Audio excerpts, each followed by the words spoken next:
Cardiac drift. Cardiac drift refers to the natural increase in heart rate that occurs when exercising with little or no change in pace.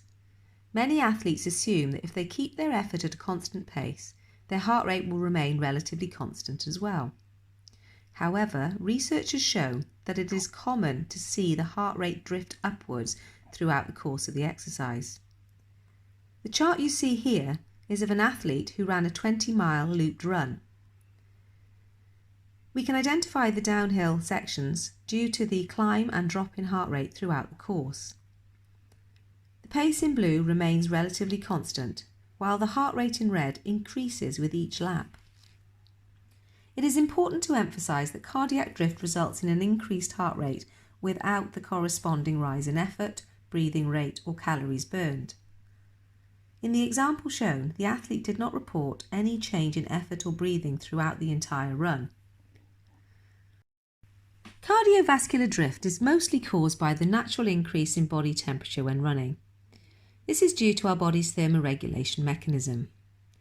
Vasodilation occurs in the blood vessels close to the surface of the skin, thus redistributing the blood that initially is being delivered to the working muscles.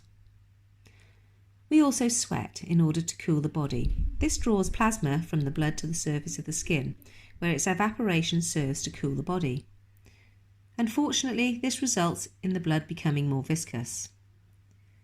As the blood thickens, it increases the pressure on the heart to push more blood out as quickly as possible, therefore increasing the heart rate. We know from Starling's law that the cardiac output and stroke volume is directly linked to the volume of blood returning to the heart, meaning the less that returns, the less is pumped back to the body. The question is, should we be concerned about cardiac drift when training? When using heart rate to train to initially, a small drift of up to 10 beats on a warm day is something not to worry about. Make sure that you are hydrated to reduce the pressure on your heart. Clearly, if the blood is thick, this requires greater force to eject the blood and an increased number of beats. Physiologically, regarding aerobic benefits, however, it's important to understand that although your heart is working harder to expel the blood, your skeletal muscles and aerobic processes are not under any greater stress.